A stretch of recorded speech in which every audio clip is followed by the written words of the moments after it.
All righty. Good afternoon.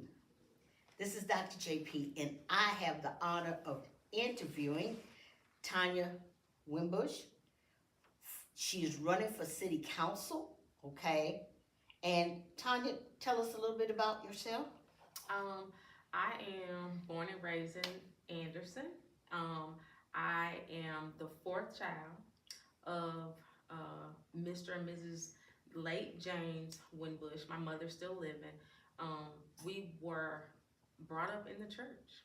Um, I have a strong ties to the church, and so much so that I decided that I needed to answer the call. Right. So in 2020, I actually did my first ordination. Yes, thank you. I was licensed and ordained. I did a lot in 2020 here at Living Water Church under the leadership of my sister, Pastor Angela Broner. And it was such an honor to be able to be a part of this ministry, not only because it is my sister, but also because of the founder, yes, Dr. Darla Whistler, who I met on many occasions and who just had a love in her ministry that accepted all and gave all and wanted to teach people. She was really a ministry of teaching people the Word of God. And so because of that strong foundation, my sister has been able to take the Rams, and it reached out to me. And so I am Reverend Tonya Winbush, and that is just part of the history of how I got started in ministry. But my history goes all the way back to starting right after high school, where I went into the military. 1993, I graduated from T.L. Hanna High School, which is, everybody knows it being the school where radio was like the mascot really for the school.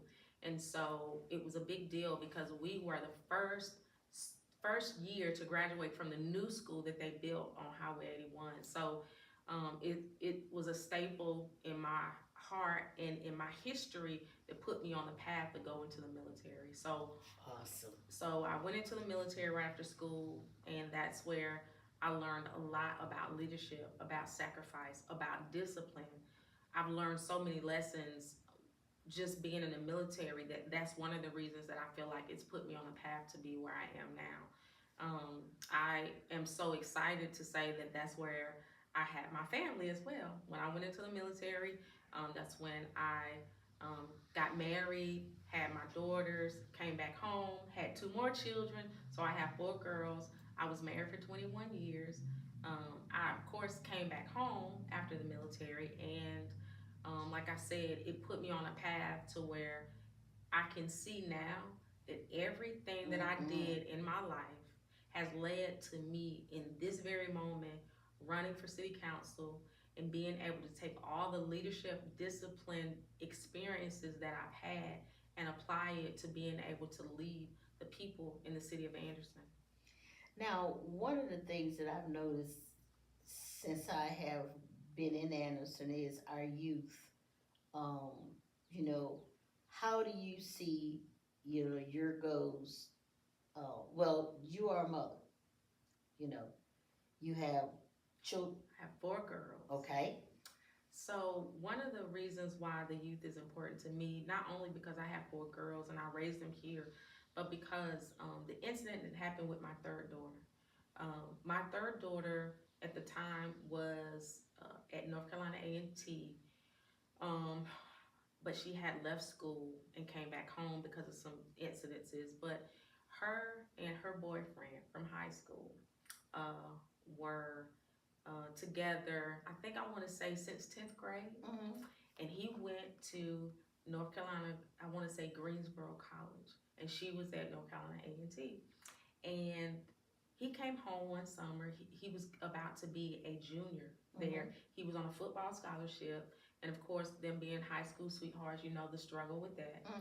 But he came home for the summer, and unfortunately, because of the violence, he was shot and killed at the Anderson Mall. And as tragic as that is, and you think that it couldn't get any worse, his sister was shot and killed 5 months later. And they were both teenagers. He was 19 and she was 18. And um, that put my daughter in a downward spiral. You can just imagine the trauma that put her in. And so that hitting so close to home to me, because he was like a son to me, he actually got saved in this very church. I used to bring him to church with us, and he was such a well-mannered, loving child. And he would get a bad reputation because of his family history or things that had going on. And people think that, you know, that if you don't come from a certain side of town, that it's not going to affect you. Right. That it's not going to touch you. But that's the thing that hurt my heart and let me know that we have to do more for the youth. Yeah, because I do see that you have youth engagement as one of your one of your platforms. Launch Anderson Youth Advancement, year-round tutoring, summer bridge, paid internships, and a youth council so our kids could learn, lead, and stay safe close to home. That is awesome, and that is close to my heart. Okay, because children are close to my heart, and we won't get into me. Right. But also tell me a little bit about public safety. So public safety has to do with him getting shot and killed as well. Okay. We are well aware that idle minds is the devil's playground. Tell me about it. And so when children have nothing to do, youth have nothing to do but be on social media, where sometimes it's not safe, and their images and their music and things that are not really conducive to a positive, thriving environment, then public safety becomes an issue with the fighting, with the guns. And I am, a supporter of the Second Amendment. I do own a gun, but I feel like if we're not teaching and training and letting people know there are other options than violence and shooting, and allowing public safety to have a sense of second chances, so that children don't have to go into the system and be stuck in the system, but they have a way out of the system. And even with our recidivism, people who have to keep going back, if we could somehow develop a system to where they can be acclimated into society, to be productive citizens, and to be proud of their work and their ownership, then I think that we can work together as a community and not have so many young people and just unfortunate people, sometimes with mental illness, having to succumb to being a part of the criminal justice system. So right. Those are some of the things I'm hoping I can address when I get on city council. That sounds awesome. As an believe it or not, I was a CO, corrections officer. Okay. So I can identify to what you're saying. I'm like you. I've got many hats. Let's talk a little bit about the housing stability. Right. So right now, I had a constituent of mine, which I'm hoping to be a constituent when I win the seat. But he took me around and said, I just want you to ride around the community. And I'm talking to a couple of other people that live in the community. And one of the things that they talk about is the trash and the dilapidated housing. And one of the things that I want to be able to bring to the community is a way to be able to rebuild and revitalize the community, so that people can feel safe and stable in their homes, and so that older people or people with disabilities who may not have the resources to, put on a new roof, or to, get new plumbing, or help with the new windows or shingles, that those programs that are out there, that they know about them, that they know they're qualified, and that they can have those resources to rebuild, and also to make housing affordable, so the young people who are out there who want to have a home in the community and not have to move out or go elsewhere, they'll have a safe, stable, beautiful community that's not riddled with crime and trash and dilapidated housings that they can be proud of. And we are able to do that when we can find the resources.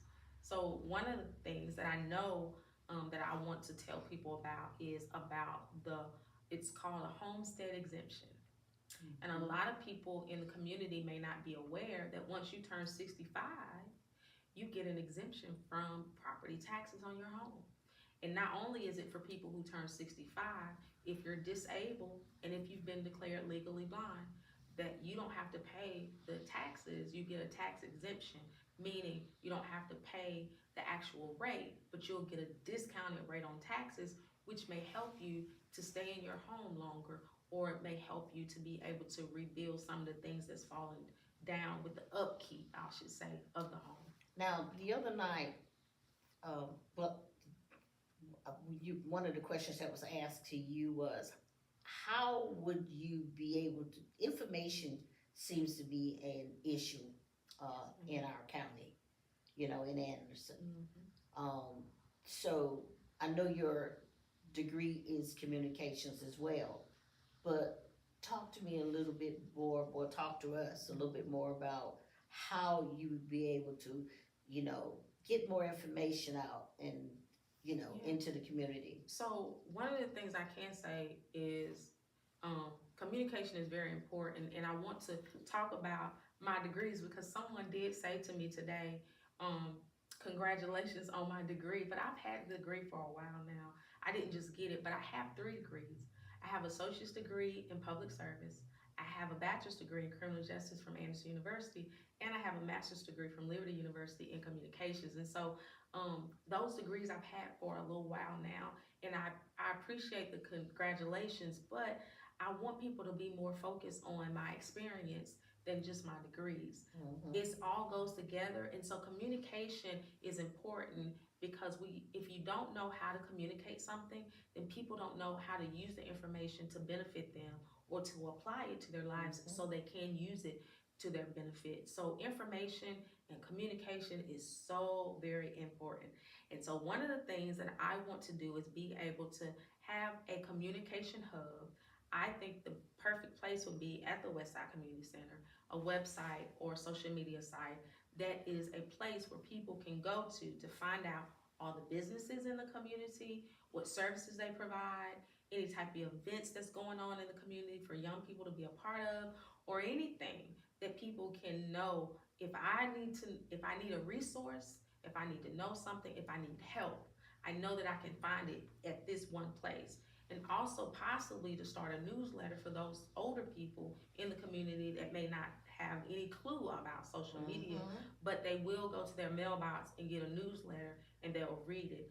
I want to be able to start something like that, but I also want to be able to make sure that it's not just my ideas and what I think need to happen. I want to be able to pull the community in and have a town hall within the first 30 days of me winning this seat. I want to have a town hall so that people in the community can come and express their concerns and let me know what the needs are so that I can begin to put the solutions together, so we can begin to put the solutions together for the community. Now, I love that, but let me ask you, what will you do I know the person that was in that seat is retiring, and she's so well loved and respected in the community. What will you do differently? So I think what I would do differently is being me. My leadership style is different. I think that I would be remiss if I didn't glean from the things that she has done. You don't want to reinvent the wheel. Whatever she's been successful at, of course, I'm going to continue doing what she did in the successful parts. But the things that maybe she weren't able to address, not saying that she wasn't successful, but she has a time where it's time for her to rest and retire. And so I want to be able to lead from the standpoint of where I am, which is more community based, right? I want to lead from a standpoint of finding out what people need and having them to come in and put their hands to the plow and giving them a space to be able to understand and know what's going on in a sense of not me doing the work all by myself, but allowing them to come in and to show them how that the city council works, who does what, give them information so then they can decide how they can come in and be a benefit to the community, what resources they have and what they can bring in. And I think that's the thing that's going to make me different from what she has done or what she does is I want to bring as many people in the community into the city council to be involved as much as possible, so that there is transparency, that there is, you know, not a, it's not just one person doing everything and everyone, you know, feels as if they are, I guess, not stagnant, but they may feel like we really don't know what's going on and we don't know what resources are available to us because we're just not sure. And I want to bring a transparency that maybe hasn't been there before. Well, in saying that, do you see yourself doing more networking? Definitely, definitely. I want to be able to network with, not just people in the city, but also in the county. I want to bring in the school system because I would love for the city to be able to have a part in that youth engagement. If we share the responsibility, I feel like it would be able to be more beneficial to everyone. When we share the responsibility, we get more done together than divided. That is for sure. That's definitely for sure. I spent about 4 hours listening to the funeral of Reverend Jackson, and one thing that came out over and over again was that he walked into a room, no matter what that room was, and when he got into that room, he started looking around, okay, at who had the heart to do something and say, okay, what you gonna do? Right. You got the heart? Okay, this is what to do. I mean, so do you see yourself giving more, not only, we don't want you to work yourself into oblivion, Right. but you see yourself, when there are youth, Right. there are people in the community that have ideas and, you know, gleaning from those Right. and working Right. with those. Right. And I think that the main thing that when you give people a job or opportunity, or you allow them to show you what they're good at, I think it gives them accountability. A sense of accountability is what I am wanting to give, but also to get. A lot of times we want to hold our leaders accountable, but we don't want our leaders to hold us accountable. Oh, that's good. And so I feel like if when my constituents vote me into this seat, and I am the next city councilwoman for seat 5, not only do I want them to hold me accountable for the things that I've said, I want to be able to hold them accountable to the things that they should be doing as responsible citizens in the city of Anderson. We have to work together, and it's a back and forth. And if you hold me accountable, I want to be able to hold you accountable for the things that you say that you can do as a citizen as well. We have to work together. So accountability is a big thing. When you have a heart for something, someone should be able to hold you accountable to what you say you love and what you want to do. Now, you already said you were a veteran, but in your platform it said you speak of veteran and service members. You said expand veteran care, one-stop benefits, help with job placement, partnership, dedicated. Now, mental health, oh my God, that doesn't only cover the veterans, that covers all of us. Right. PTSD, especially with the war that's going on and all of the violence that's going on in the communities. PTSD is definitely an issue. How do you see yourself, you know, maybe, even expanding the care? Right. So I think we all have responsibility to mental health and also to veterans. I know that a lot of the information that are for veterans is just not out there. I work at the VA, and so I get a lot of phone calls of veterans just not knowing who to call, what services are available to them, and what benefits are available to them. And so I think that once we can validate, because I know that Anderson County, and I'm not sure how many in the city, but we have a big population of veterans here in Anderson.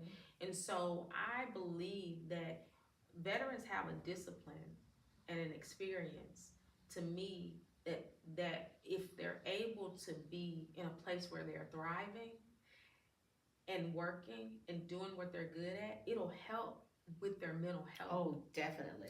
And so I believe that will help with a lot of people. Sometimes there's a drug addiction issue, which would be more on the medical side. Mm-hmm. But I do believe that if we can get people's hands to working and busy on the things that is giving back, that Mm-hmm. is something that they can be proud of, that is something that they feel an accountability to. Mm-hmm.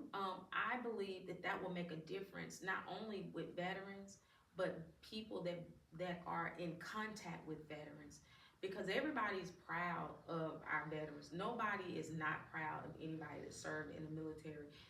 It is such an honorable thing, especially now what's going on with our country at war. My heart goes out to those soldiers that are in Yes. this, who have already lost their lives. I can't imagine the hurt and the pain that their families feel, but that sacrifice is something to be proud of. Mm-hmm. And I believe that when we're able to honor our veterans who have sacrificed so much, it puts a pride on the community. Yes, it does. And so we have to use and garner the things that we have. Sometimes we don't look at what's actually in our hands. Mm-hmm. And so if we could just look at what's in our hands and put them in the proper place, I believe that we'll be successful. Now the one before we um, talk about the infrastructure, I just want to tell everybody that one of the things that we all need to be responsible for is voting, getting out and voting. Now, this election is going to take place April the 7th. If you're having issues getting to the polls, if you need help getting a ride to the polls or getting your vote, we're going to leave on Tanya's website, okay, information where you can get that from on her website. Her website is, oh, all right, we have to, we'll put it up there. Go ahead. Yes. So one of the things that I do know is in a citywide election, Mm-hmm. we don't get a lot of votes. We don't get a lot of votes because I think people don't know about it and it's not advertised very well. Most people are excited about the federal elections, Mm-hmm. the state elections, right? The county elections, because they are in line with the federal election. So, of course, the primary is coming up in June, and then the actual vote will be in November.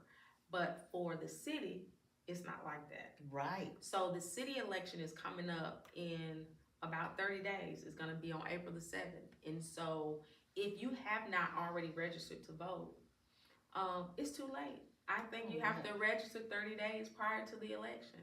So for those of you all who are not registered to vote, but you wanted to vote for me, I almost positive tomorrow may be the last day. Today or tomorrow may be the last day that you can register to vote. And that is a bad thing, because a lot of people don't know that they're not registered, or if they haven't voted in the last 2 elections, then they may be in what they call a non-active voter status. They can still vote, but their vote will be on a provisional ballot. So I don't want to discourage anyone. Mm-hmm. Please go vote. Check your vote status. You can go to scvotes.gov, put in your information. You can look at your ballot. You can actually look at your registration. You can see the address that you're registered at. If it doesn't match your driver's license, then you need to go to the voter registration office and update your address. But I said all that to say that if you know how important our local elections are, Oh, goodness. you would run to vote on April the 7th. Our local elections decide so much about our community. The resources that we have in our community is allocated based on what the board says. So when you have trash, when you have dilapidated housing, when you feel like you don't have security in your communities, if you don't have anything for the youth to do, when you have grandchildren and children and there's no, safe playground or safe place for them to go into a building and have an after school care program, this or that, then those resources are allocated by your city council. Mm. And if you don't vote, and if you're not involved, and if you're not active, and if you're not holding your leadership accountable, most likely those resources are going to be allocated to someone else in another district or another seat or another project. So if you are registered to vote, I would love for you to vote for me on April the 7th. I will be on the ballot. My name is Tonya Winbush. And if you have any questions, if you have any suggestions, if you have anything that you feel is pertinent to the city of Anderson that I should know, even if you want me to come to your house and sit down and talk with you, I will be more than willing to do that. I'm easily reached. You can put me on Facebook, and I'm right there. And my website is tonyawinbush.com. You can just type that in, and you'll see my information there. I have a donation link. I have a link for volunteers if you want to volunteer. And if you want me to come and speak at your organization, civic, religious, any type of organization, a youth group, I'm more than willing to come and speak. So I am open. The importance of voting, I cannot stress enough. But please vote on April the 7th at Southwood Middle School. That is where everyone in my district will be voting, at Southwood Middle School. And if you need help getting there, let me know, and I'll make sure you get transportation. All righty. I like that. We're not gonna close with that Okay, though. okay, Okay, I want to close a little bit more with this infrastructure and neighborhood resilience. okay. That is so crucial um, in our neighborhoods. Um, my God, especially now with a lot of the gains that we have made in funding for housing, the Habitats for Man, all of these different venues that have been put in place to help us with our homes. So many of them are being attacked. A lot of the funding is being attacked. Um, I'm really impressed with what you're looking at here. I mean, sidewalks and drainage. I mean, my God. Whenever we have heavy rains, okay, we have issues. All right. I think Helena, when that storm came through, it told us a lot. Oh my God. With the trees that came down and everything else that came down, we need more communication. We need to know where to go, how to get help. We need to be at these meetings. We need to be not just pulling on you for information, but knowing where to go to get that information makes all the difference in the world, and we have to use it. So that's my 2 cents.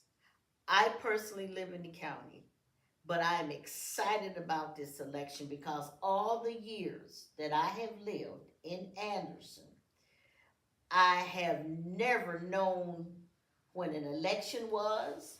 I have never known who was running. We don't get that information. So information is just crucial with us making good choices and good decisions. And even the people that are running for office, I have never been able to find out who are these people and what for. So I'm excited, you guys, okay?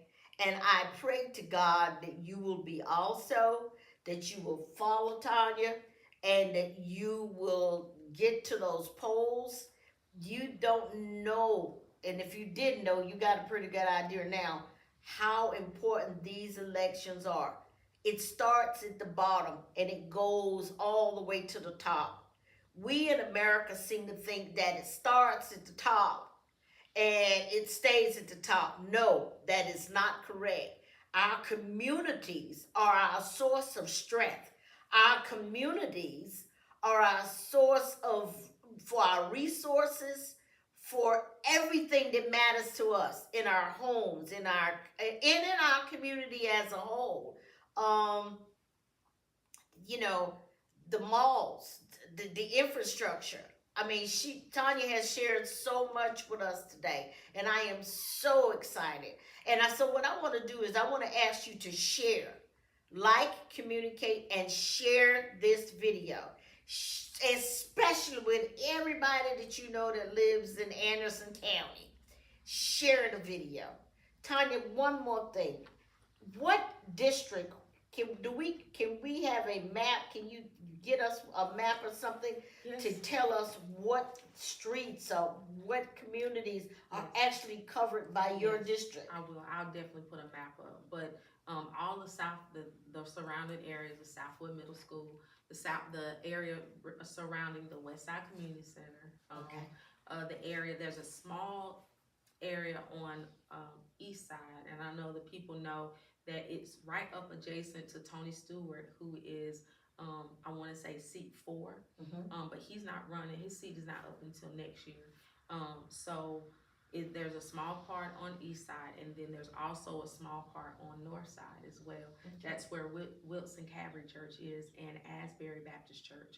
So those two churches are a part of the Rocky River Baptist Association. Okay. Yeah. So there is a lot of the I want to say the demographic is an older demographic, and it's also a demographic that is majority Black, which doesn't matter because we're all a part of the community. Amen. But I do believe that because it is a majority Black community, we want to be able to do things to build up the Black family, the Black youth, right? We want to do things to build up the Black churches, so that we can have more unity. If nothing else, I want people to be inspired by the unity and the hope for the future, because what has been done is good, but I want to make it better. Okay. Yeah. Well, I think that does it. Again, like and subscribe to my channel. Share this video with everyone that you know in Anderson, because not only is it this information is so valuable to Tanya's election, but folks, we just learned some things today, and just have a blessed day. Bye.